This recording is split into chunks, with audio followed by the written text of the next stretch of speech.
ముళ్ళు వేయడం అయిపోయిందిగా, వేసిన ముళ్ళు విప్పేయండి. విప్పాల్సింది అందరి సమక్షంలో కదా. విప్పే ముహూర్తానికి ఇంకా టైం ఉంది.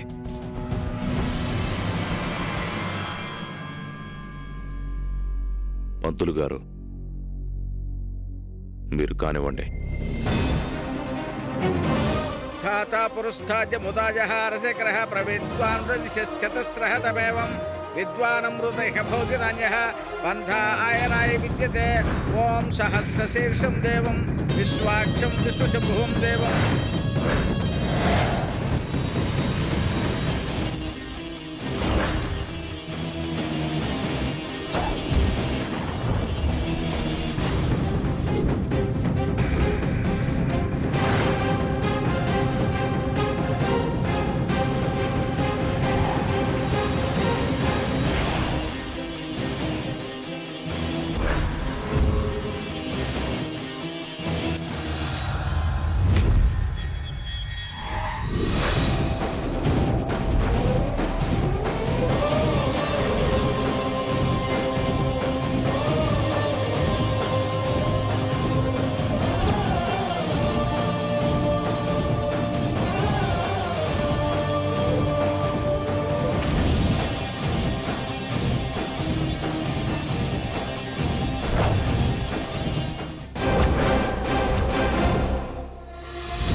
జరుగుతున్నది చూడటం తప్ప నేనేం చెయ్యలేకపోతున్నాను. నన్ను మన్నించు శ్రీరామ. జై శ్రీరామ్.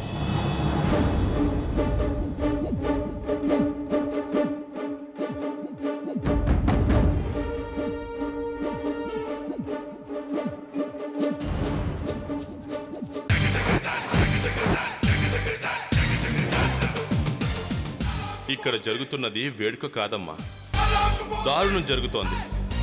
ఈ దారుణాన్ని చూడ్డానికి ఇంత చక్కగా అలంకరించుకుని వచ్చావేంటమ్మా? నేను అడుగుతుంటే ఒక్క మాటైనా సమాధానం చెప్పదేమిటి?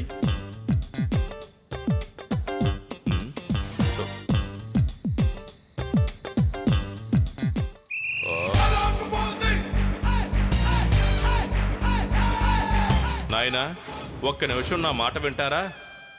వయసులో పెద్దవాళ్లా ఉన్నారు, విడిపోవద్దని చెప్పవలసింది పోయి విందు గురించి మాట్లాడుకుంటారా? ఇదేమన్నా బాగుందా చెప్పండి?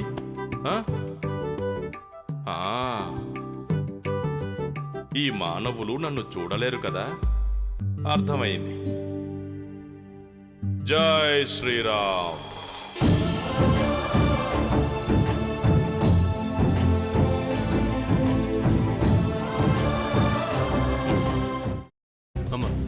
అలాంటి వాళ్ళది నిజమైన ప్రేమ కాదు, అది వ్యామోహం.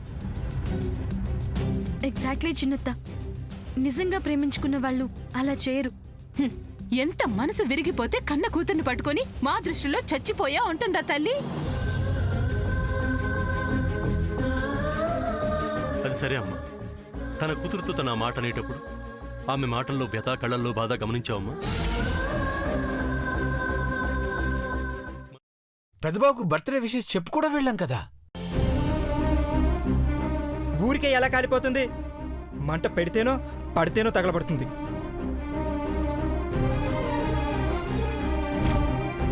కరెక్ట్ చిన్నబాబు, నీకొచ్చినట్టే నాకు డౌట్ వచ్చింది. పార్వతే షర్టును తగలబెట్టిందనుకుంటా.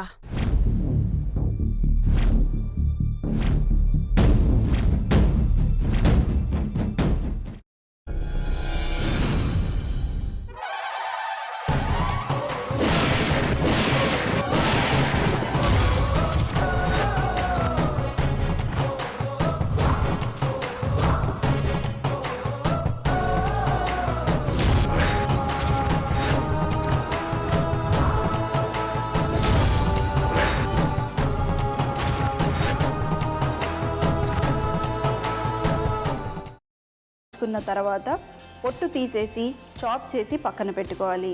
ఒక ప్యాన్లో కొద్దిగా నూనె వేడి చేసి అందులో ఆవాలు, మినప్పప్పు, శనగపప్పు, కరివేపాకు, సన్నగా తరిగి పెట్టుకున్న ఉల్లిపాయలు వేసుకుని 1 నిమిషం పాటు వేయించుకోవాలి. ఆ తర్వాత కాల్చి కట్ చేసి పెట్టుకున్న వంకాయని కూడా అందులో వేసుకుని బాగా మిక్స్ చేసి బౌల్లోకి ట్రాన్స్ఫర్ చేసుకుని అందులో తగినంత చిక్కటి పెరుగు లేదా పల్చటి పెరుగు వేసుకుని మిక్స్ చేసి అన్నంతో కానివ్వండి, చపాతీతో కానివ్వండి సర్వ్ చేసినా చాలా బాగుంటుంది.